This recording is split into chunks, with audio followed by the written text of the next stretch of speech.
चित्रकूट का दृश्य कुदरत ने कैसा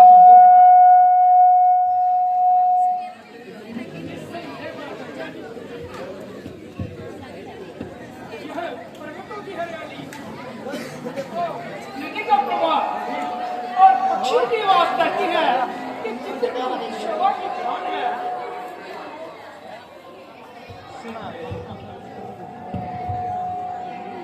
ऐसा दृश्य देखकर भी तुम्हारा क्यों घबरा गया? स्वामी, आज मैंने बहुत ही विचित्र स्वप्न देखा। मैंने देखा कि भरत जी सबके साथ यहाँ आए थे। सबके मुख मलिन और मन दुखी लग रहे थे। ये शुभ नहीं दिखाई देता। भरत से चिंता है। माता, मैं जंगल से कुछ लकड़ियां लेकर आता हूँ। लक्ष्मण, श्री राम, हम तो चिंतित हैं। हमने आज जो स्वप्न देखा है, कैसा स्वप्न था? यदि ये भरत दुखी है, उसे कहेगा उसका तो अभी तक राज्य अभिषेक हो चुका होगा, राजा बनकर आनंद से रह रहा होगा।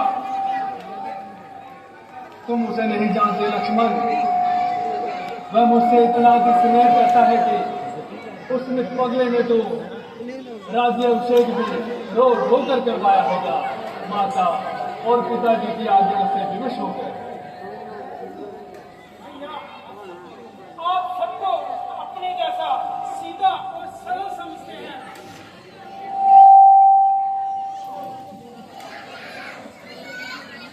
यह लक्ष्मण बचपन से ही भरत से लड़ाई करता आ रहा है।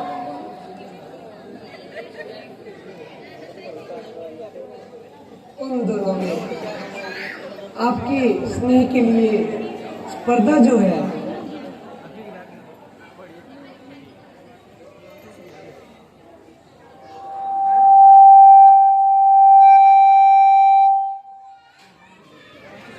भैया, भैया, भैया, मेरा चिकंदरबाजी में लहरा रहा है और मैं अनगिनत सैनिक लिए हुए इधर को आ रहा है। इन बातों को छोड़िए भैया, शस्त्र उठाने का समय आ गया। अच्छा हुआ कि मैं खुद चलकर आ गया। क्या हुआ लक्ष्मण? कौन आ गया? वही आपका चहेता भरत। क्या कहा? भारत आया है? कहाँ है? चित्रकूट तक आ गया। अपने साथ हाथी घोड़े और सेना मिलाया है। इसका अर्थ है कि मैं पूरी शक्ति के साथ आक्रमण करने आ रहा है। आक्रमण? किस पर? आप पर और किस पर? राज्य पाकर उसे राज का मंच संभाला नहीं किया होगा और किसी ने बुद्धि दी होगी। इस राज्य पर असलियत तो श्री राम का है और श्री राम प्रजा को प्यारे भी हैं। एक न एक दिन जब प्रजा ये राज्य तुमसे छीन कर श्री राम को दे देगी, बस उसने सोचा होगा कि समय पर में दोनों भाई निस्सहाय अवस्था में अकेले हैं, दोनों को समाप्त कर अपना राज्य निष्ठन कर लूं। लेकिन उसे नहीं पता था कि लक्ष्मण अभी तक जीवित है। जहां आने दो उसे जिंदा न छोड़ूंगा। अपने बाणों से कब भी भटका तब बाण फोड़ूंगा। यदि वो काल है तो काल से निकला लक्ष्मण है। अगर वो जब पर्वत है तो भुजा लक्ष्मण है। सहायक का बने मेरे तो मैं हलचल मचा दूंगा। व्याकुल भक्तों करके क्या निर्गल बातें कर रहे हो लक्ष्मण? भरत की बुद्धि ऐसी कुटिल कभी नहीं हो सकती। क्यों क्यों कुटिल नहीं हो सकती? जिसकी माँ की बुद्धि ऐसी कुटिल हो, उसकी बुद्धि कुटिल क्यों नहीं हो सकती? यदि उसके हृदय में कपट नहीं होता तो अपने साथ हाथी घोड़े और सेना लेकर न चलता। भैया, भरत आपकी दृष्टि में साधु पुरुष हो सकता है, परंतु राज पद पाने के बाद मानव तो क्या इंद्रजात से देवता भी रात वक्त के नशे में चूर होकर उचित और अनुचित भूल जाते हैं। आज राज शक्ति के नशे ने भारत को अंधा कर दिया है। आपको निस्सहाय और अकेला समझकर आपकी हत्या करने आ रहा है।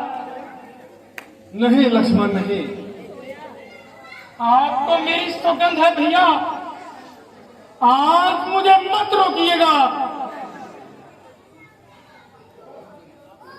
और मैं आपके चरणों की सौगंध खाकर कहता हूं कि यदि मैं सच्चा रघुवंशी हूं तो आज मैं मेरे हाथों से रण क्षेत्र में मारा जाएगा। जिस प्रकार एक सिंह हिरणों के झुंड पर टूट पड़ता है, उसी प्रकार मैं उसकी चतुरंगी सेना का अकेले नाश कर दूंगा। तभी जब मेरा धनुष धारण करना सार्थक होगा। पृथ्वी हो जाए खंड खंड, विंध्याचल तिल तिल हो जाए, तूफान समुद्र से होकर आकाश से जाए टकराए, शंकर भी आए सहायता को तो शंकर ही साक्षी है। मैं उसे कभी न छोड़ूंगा जो भाई राम को मेरी है।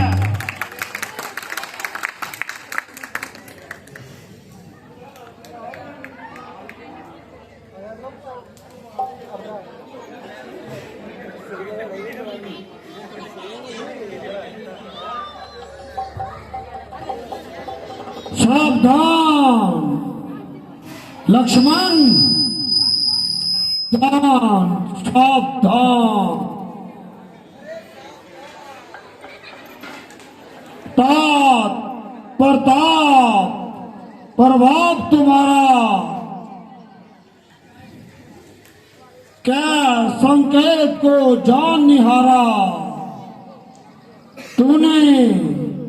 तूने भरत को मारने की जो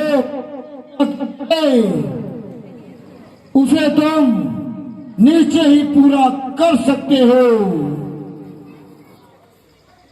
तो वेदों और विद्वानों का कहना है कि मनुष्य को कोई भी ऐसा कठोर कर्म करने से पहले उसके उचित और विचार अवश्य कर लेना चाहिए। और महत्व बिना सोचे समझे अकस्मात नहीं करना चाहिए, जिसके पीछे पछताना पड़े। इसलिए उचित और अनुचित की बात सोचकर और इसका परिणाम क्या हो सकता है, इसका विचार करके ही युद्ध के लिए धनुष को उठाएं, क्योंकि युद्ध में सर्वदा हानि अधिक होती है और लाभ कम ही होता है।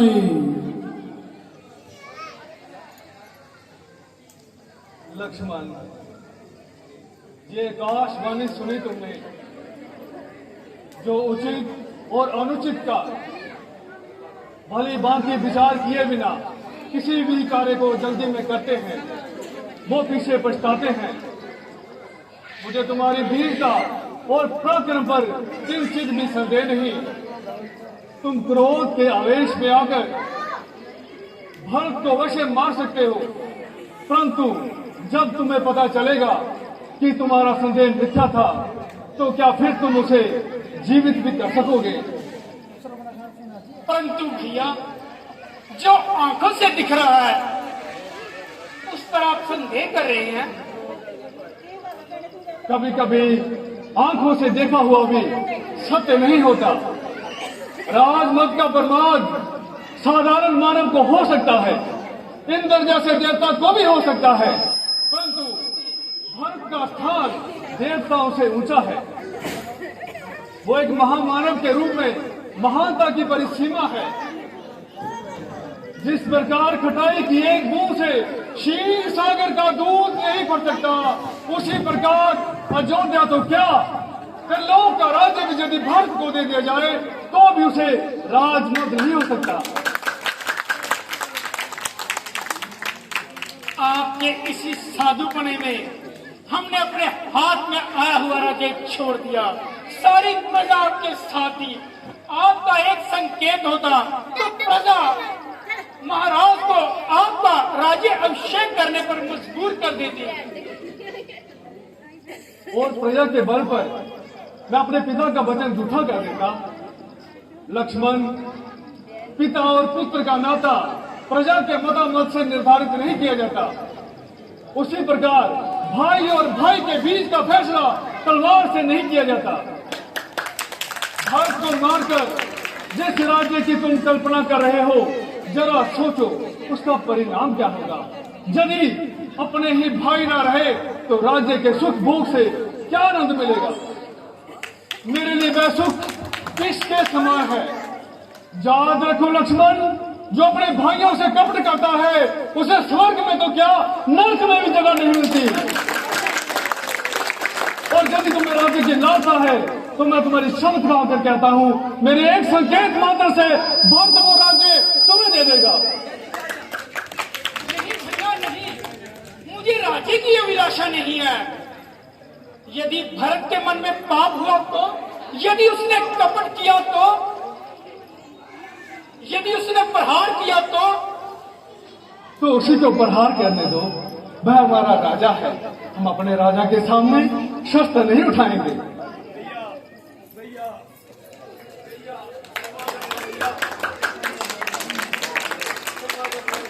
भरत मेरे भाई, अरे पगले,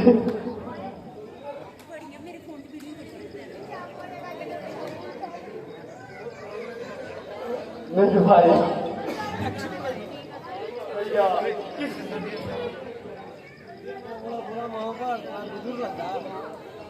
भैया मैं आपकी शरण में आ गया। भरत मेरे भाई, आओ मेरे गले लग जाओ।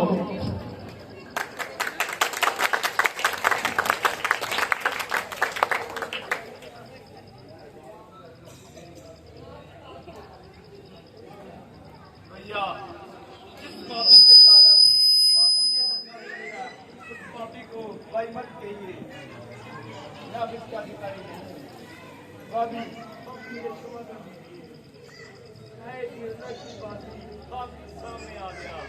आप सबकी ये दशा देखने से पहले अच्छा होता कि मुझे मृत्यु आ जाती। ऐसा ना कहिए। प्रणाम भैया प्रणाम।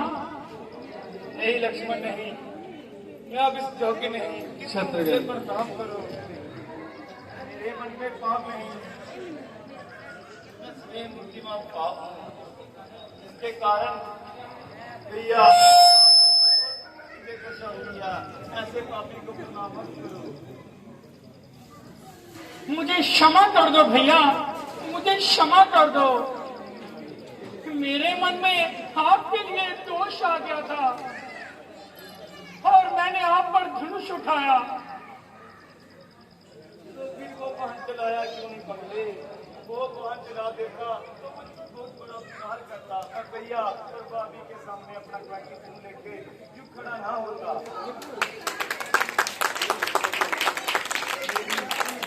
माता के पापों का मुझे यही दंड मिलना चाहिए। भरत, माता के लिए ऐसे शब्द मुंह से नहीं निकाले करते। तुम तो भारत के धर्म के अवतार हो। मेरी कैकेयी माता के लिए मैं तुमसे ऐसे शब्दों की अपेक्षा नहीं करता।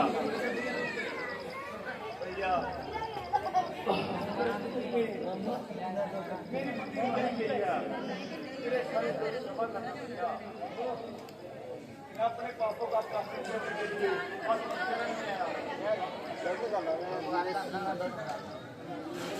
भारत, धीरे से काम लो और ये बताओ, माताजी और पिताजी ठीक तो हैं? भरत, तुम बोलते क्यों नहीं? मेरे मन में अनेक प्रकार के संशय उठ रहे हैं।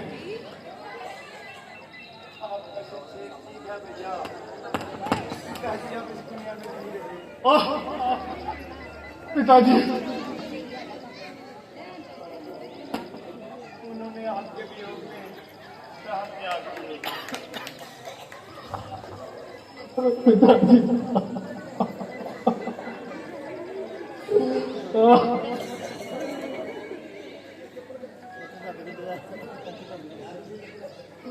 हम अनाथ हो गए।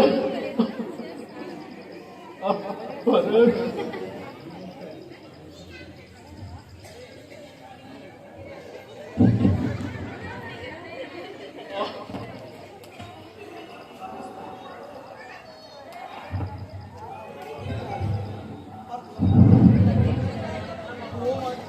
मैं भी कितना अभागा हूं। अंतिम समय में पिताजी के दर्शन भी न कर सका।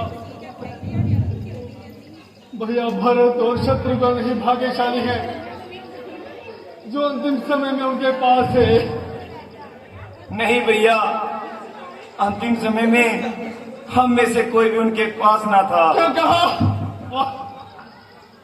4 पुत्रों के होते हुए कोई भी उनके पास ना था। धिक्कार है। भैया,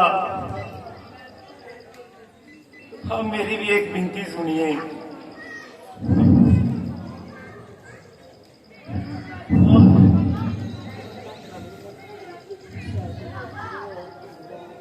भरत जी, कहिए, अब क्या करना चाहते हो?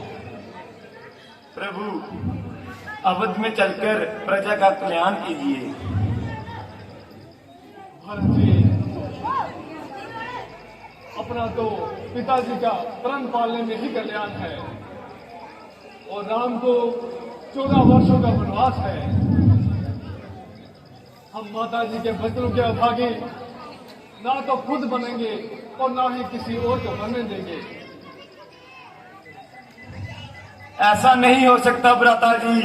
राज उसको ही मिलेगा जो राज का हकदार है। पहलू अगर ताज में तो मुझे फटकार है। त्याग दूंगा प्राण को जो नहावत को जाओगे। राम के जो चरण छोड़ू तो मुझे धिक्कार है। प्रभु के जो चरण छोड़ू तो मुझे धिक्कार है। परंतु पिताजी ने तो तुम्हें हकदार बनाया है। इसमें पिताजी का कोई दोष नहीं है। माताजी ने उनसे अन्याय करवाया है। इसमें माताजी को क्यों दोष दे रहे हो? अच्छा, यदि आप कहते हो कि पिताजी ने मुझे धिक्कारी बनाया है तो भरत जय राज्य आपके चरणों में भेंट करता है। भरत, व्यर्थ में राम को अधर्म का भागी ना बनाओ। पिताजी का हुक्म मानो और अयोध्या में वापस जाकर राजकाज संभालो। राम को कर्तव्य से कोई हटा सकता नहीं। राज त्रिलोकी का भी मुझको लुभा सकता नहीं। रघुवंशी यान को, सूर्यवंशी शान को राम अपने हाथ से हरगिज मिटा सकता नहीं। परंतु क्षत्रिय राजा का धर्म तो प्रजा का कल्याण करना है। भरत, मैं सिपाही होते हुए भी क्षत्रिय धर्म का पुजारी हूं। सत्य ही कर्तव्य अपना, सत्य ही उपदेश है, सत्य ही अंतःकरण, सत्य ही आदेश है। सत्य से पैदा हुए सत्य पर जाएंगे। झूठ मुंह पर आएगा तो होठ ही सिल जाएंगे। प्यारे भरत, इसलिए बाप अयोध्या में वापस जाओ। राजकाज में अपना मन लगाओ। सदा ही सत्य पर चलना। याद रखो, मोर ध्वज ने सत्य पर बलिदान बेटे का किया। सत्य पर राजा हरिश्चंद्र ने परिवार को भी तय दिया। सत्य पर राजा शिवी ने प्राण का सौदा किया। सत्य के कारण हमें वनवास में आना पड़ा। सत्य का पालन करें हम, यही सच्चा कर्म है। याद रखो, सबसे ऊपर सबसे ऊंचा धर्म है। अच्छा भ्राता जी, यदि आपकी यही आज्ञा है तो मैं लाचार हूँ, मगर इतनी कृपा कीजिए, मुझे अपने चरण पादुका ही प्रदान कीजिए। राम नहीं तो राम की चरण पादुका ही मंजूर है। राम की हो आज्ञा तो भरत भी मजबूर है।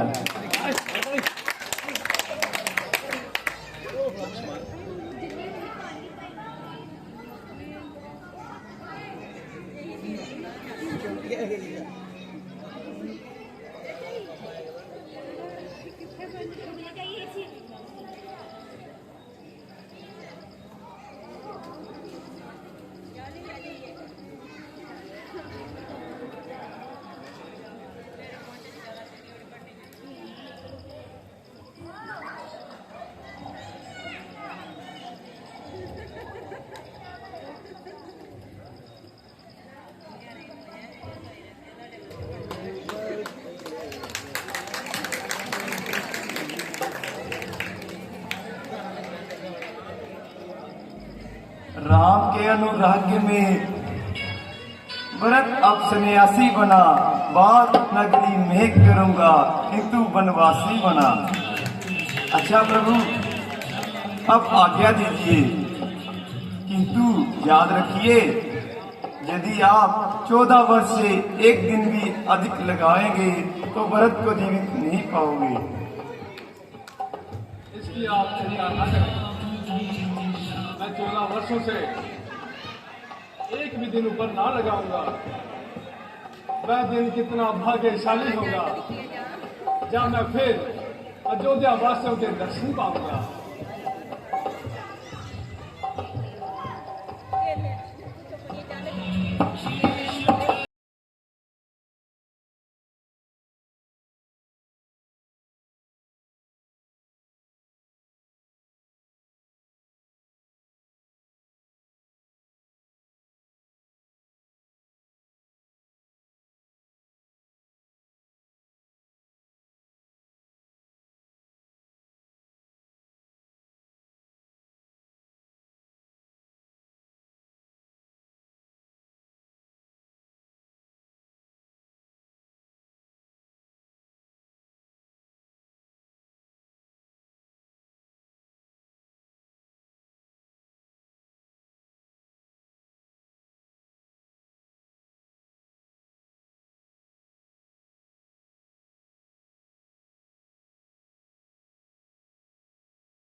लक्ष्मण, चित्रकूट को आओ। सारे अयोध्या वासी जान गए थे, इसलिए वो जहां पर आकर मोह माया को बढ़ाने वाली बातें किया करेंगे। इसलिए अब यही उचित है कि हम आगे को बढ़े और अन्य स्थानों की यात्रा करें। सत्य है प्रभु, कैसे भी ये स्थान कल बहुत ही निकट है। चलिए प्रभु। कल